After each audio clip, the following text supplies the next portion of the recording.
ஆன்மீக நண்பர்களுக்கு அன்பு வணக்கங்கள்.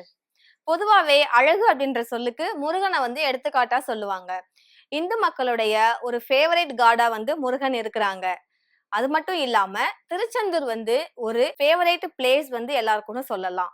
அந்த திருச்செந்தூர் முருகனை வீட்டிலேயே எப்படி வழிபாடு செய்யணும் அப்படின்னும், அப்படி வீட்டிலேயே இவங்களை வழிபாடு செய்யறதுனால நம்மளுடைய கஷ்டங்கள் எல்லாமே தீரும்னு சொல்றாங்க. முருகப்பெருமானுக்கு எத்தனை கோயில் இருந்தாலும் ரொம்பவே ஆற்றல் மிக்கதா, சிறப்பு மிக்கதா இருக்கிறது அறுபடை வீடுகள் தான். இந்த ஆறுபடை வீடுகள்ல அதிகமா பக்தர்கள் தினமும் சென்று தரிசிக்கிற தலம் தான் திருச்செந்தூர். இங்க அதிசயங்கள் பல நிகழ்வதா சொல்றாங்க. பழனி மற்றும் திருச்செந்தூர் தலங்கள் இரண்டுமே ஒரு நல்ல தலங்கள்.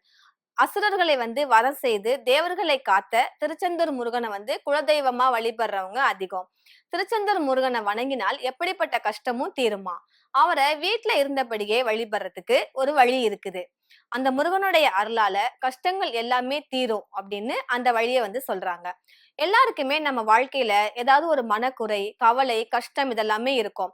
சிலருக்கு தன்னை சுற்றி இருக்கிற பிரச்சனைகளை எப்படி இது வந்துச்சு, நம்ம இதை எப்படி தீர்க்க போறோம் அப்படின்னு வழி தெரியாம இருப்பாங்க. நமக்கு பிரச்சனை, இல்ல குடும்பத்துல பிரச்சனை, இல்ல குழந்தைகளுக்கு பிரச்சனை, ஒரு நிம்மதி இல்ல, சரியான வேலை இல்ல, இல்ல பாக்குற வேலைக்கு ஒரு சரியான அங்கீகாரம் கிடைக்கல, எவ்வளவுதான் உழைச்சாலும் முன்னேற்றமே இல்ல, எடுத்த காரியங்கள் எல்லாமே ஏதாவது ஒரு தடை, சிக்கல், எதை தொட்டாலுமே தோல்வியில முடியுது அப்படின்னு புலம்புறவங்க திருச்செந்தூர் முருகனை வழிபட்டா எப்படிப்பட்ட கஷ்டமும் விலகிடும். திருச்செந்தூர் முருகனை வழிபடுற முறைய பார்க்கலாம். திருச்செந்தூர் முருகன் பெருமாளுடைய போட்டோவை வீட்டுல வச்சு அந்த படத்தை தொடச்சி சந்தனம், குங்குமம் எல்லாம் எடுத்து வச்சுக்கணும்.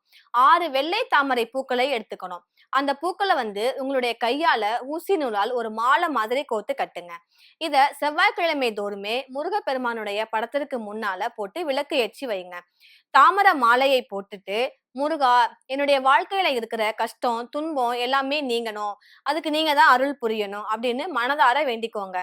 முருகனே, நீங்க ஒருவர் மட்டும்தான் எனக்கு துணை, உங்களை தவிர என்ன இந்த பிரச்சனைகள்ல இருந்து காப்பாற்ற வேறு யாருமே இல்ல, என்னுடைய கஷ்டம் தீர்ற வரைக்கும் உங்களை விடுறதா இல்ல அப்படின்னு சொல்லிட்டு திருச்செந்தூர் செந்தில் ஆண்டவனான முருகப்பெருமானுடைய திருவடிகளை நம்ம முழுவதுமா சரணகதி அடைஞ்சோம்னா, அவருடைய பாதங்களை நம்ம இறுக பற்றி கொண்டிருந்தா முருகன் காப்பாத்துவார், கவலைகளை தீர்ப்பார் அப்படின்னு முழுவதுமா நம்பி இந்த பிரார்த்தனையை செய்யணும். இதை எத்தனை வாரங்கள் செய்ய வேண்டும்னு பார்க்கலாம். இதே போல் ஒரு 9 செவ்வாய்க்கிழமைகள் முருகனுக்கு வெண்தாமரை மாலை கட்டி போடணும். 9 வாரங்கள் இந்த பரிகாரம் நிறைவடைவதற்குள்ள நம்ம வாழ்க்கையில நல்ல மாற்றம் நிகழ்வதை கண்ணார காணலாம். செவ்வாய்க்கிழமை தவிர மற்ற நாட்கள்லயுமே முருகனுடைய துதி பாடல்களை உங்களுக்கு நேரம் கிடைக்கும் போதெல்லாம் நீங்க பாடலாம். உங்களுக்கு வேற ஏதாவது மந்திரம் தெரியலனா கூட ஓம் சரவண பவ அப்படின்னு சொல்லக்கூடிய 6 எழுத்து மந்திரத்தை தொடர்ந்து சொல்லி வந்தாலே முருகனுடைய அருள் பரிபூரணமா கிடைக்கும். முருகனுடைய அருளை பெறுவதற்கு ரொம்பவே எளிமையான வழிபாடு இதுதான். இந்த வழிபாட்டை தொடர்ந்து செஞ்சுட்டு வந்தா எல்லா விதமான நலன்களையும் முருகன் நமக்கு கொடுப்பாரு. திருச்செந்தூர் சென்று முழு பலனையும் பெறுவதற்கு என்ன செய்யணும்னு பார்க்கலாம். சொல்ல சொல்ல முருகன் மீது பக்தியும் ஒரு மனநல பரவசமும் ஆனந்தமும் ஊற்றெடுக்கும் சிறப்பு வாய்ந்த திருத்தலம் தான் திருச்செந்தூர். தேவர்கள் பன்னீர் மரங்களாக இருந்து தவம் செய்த தலம். முருகப்பெருமானை தரிசிக்க வேண்டும் அப்படின்றதுக்காக குரு பகவான் தவம் செய்த தலம் திருச்செந்தூர். திருச்செந்தூர் தலத்துடைய பெருமைகள் பற்றி பல புராணங்கள்ல இருக்கு. இதுக்கு பல வரலாறுகளும் கதைகளுமே இருக்கு. திருச்செந்தூர் சென்று வந்தா குறைகள் எல்லாமே நீங்கிடும் அப்படின்றது பக்தர்களுடைய நம்பிக்கையா இருக்கு. ஆனா திருச்செந்தூருக்கு எப்படி செல்லணும், எப்படி வழிபடணும் அப்படின்றதுல சில வழிமுறைகள் இருக்கு. இந்த முறைகள் முருகப்பெருமானை பின்பற்றிய வழிமுறைகள் அப்படின்னு சொல்றாங்க. அந்த முறையை பின்பற்றி நாமளும் வழிபட்டோம்னா நமக்கு முருகனை தரிசித்த முழு பலனும் கிடைக்கும் அப்படின்னு சொல்றாங்க. முருகப்பெருமானுடைய 6 படை வீடுகள்ல 2வது படை வீடா இருக்கிறது தான் திருச்செந்தூர். இங்கு கடற்கரையில வீச்சிருக்கிற முருகப்பெருமான் அருள் செய்கிறார். 6 படை வீடுகள்ல மிகவும் சிறப்பு வாய்ந்தது திருச்செந்தூர் அப்படின்னு தான் சொல்லணும். கந்த சஷ்டி உருவான தலமும் இதுதான். கந்த சஷ்டி கவசம் உருவாவதற்கு காரணமான தலமும் இதுதான். பல வகையிலையும் சிறப்பு பெற்ற தலத்திற்கு வரலாற்றையும் முதல்ல நம்ம ஃபர்ஸ்ட் தெரிஞ்சுக்கணும். இங்க சென்று வழிபட்ட பலனை முழுமையா பெறுவதற்கு என்ன செய்யணும்னு பார்க்கலாம். அதுக்கு முன்னால திருச்செந்தூர் தல வரலாற பாத்திரலாம். சூரபத்மனை வதம் செய்யறதுக்காக கைலாயத்துல இருந்து புறப்பட்ட முருகப்பெருமான் ஒவ்வொரு சிவாலயமா செஞ்சு வழிபட்டு விட்டு கடைசியா திருச்செந்தூருக்கு வர்றாங்க. இந்த தலத்திற்கு வந்த போதுதான் சூரபத்மன் மீது போர் தொடுப்பதற்கு முன்னால கடைசியா ஒரு முறை தூது அனுப்பி பார்க்கலாம் அப்படின்னு முருகப்பெருமானிடம் பிரம்மதேவர் சொல்றாரு. உடனடியாக வீரபாகு அப்படின்ற தேவரை வந்து தூதரா அனுப்புறாங்க முருகப்பெருமான். ஆனால் சூரனிடம் பேசி பலன் இல்லை அப்படின்னு போர் புரிஞ்சு தங்களுடைய திருக்கை வேளால் அவனுடைய சம்ஹாரம் செய்வதுதான் ஒரே தீர்வு அப்படின்னு சொல்லி சூரனை சந்தித்த பிறகு வீரபாகு தேவர் சொல்றாரு. உடனடியாகவே சூரன் ஆட்சி செஞ்ச வீர மகேந்திரபுரியை நோக்கி முருகன் படையோட போறாரு.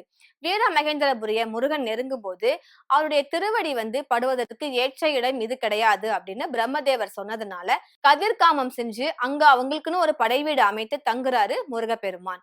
முருகன் அங்க அமைத்த தீர்த்தத்தை பத்தி பார்க்கலாம். முருகன் வந்து போர்க்காலத்துல கோபமா காட்சி தருவதாலேயே கதிர்காமத்துல இப்போதுமே திரை வடிவிலேயே முருகனை வந்து தரிசனம் செய்யறாங்க. அங்கிருந்து சூரபத்மனை வந்து போரிட்டு வதம் செய்த முருகன் வீர மகேந்திரபுரிய கடலோடு கடலாக அழிந்து போகும்படி செய்யறாங்க. அதுக்கப்புறம் திருச்செந்தூர் திரும்பிய முருகன் வந்து போர்ல எல்லாரையுமே வதம் செய்த பாவம் தீரத்துக்காக சிவ பூஜை செய்ய நினைக்கிறாரு. பஞ்ச லிங்கங்கள் அப்படின்னு சொல்லக்கூடிய 5 சிவலிங்கங்களை பிரதிஷ்டை செய்யறாங்க.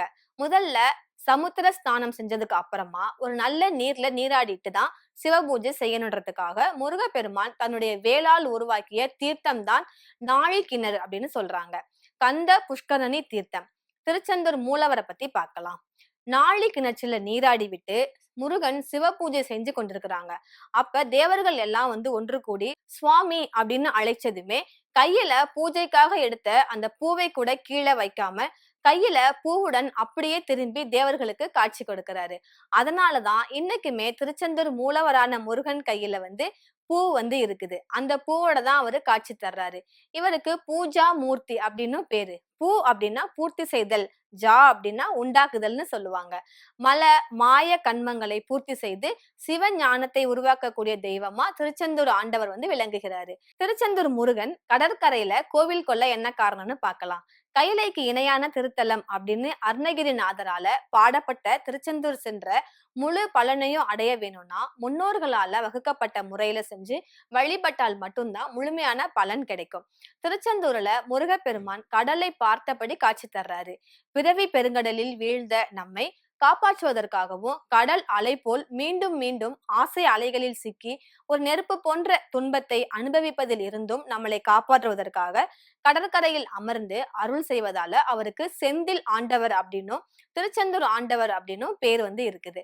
திருச்செந்தூர் சென்ற பலனை வந்து எப்படி நம்ம பெறலாம் அப்படின்னா, திருச்செந்தூர் சென்ற பலனை முழுவதுமே நம்ம வந்து அனுபவிக்க முதல்ல வதனா ரம்பத்துறை அப்படின்ற கோயிலுக்கு எதிரே உள்ள கடல்ல வந்து நீராடிட்டு அதுக்கப்புறமா நாழி கிணற்றுல நீராடிட்டு அப்படியே தங்கும் இடத்துக்கு செஞ்சு உடையெல்லாம் மாத்திக்கொண்டு அதுக்கப்புறம் தான் கோயிலுக்குள்ள போகணும்.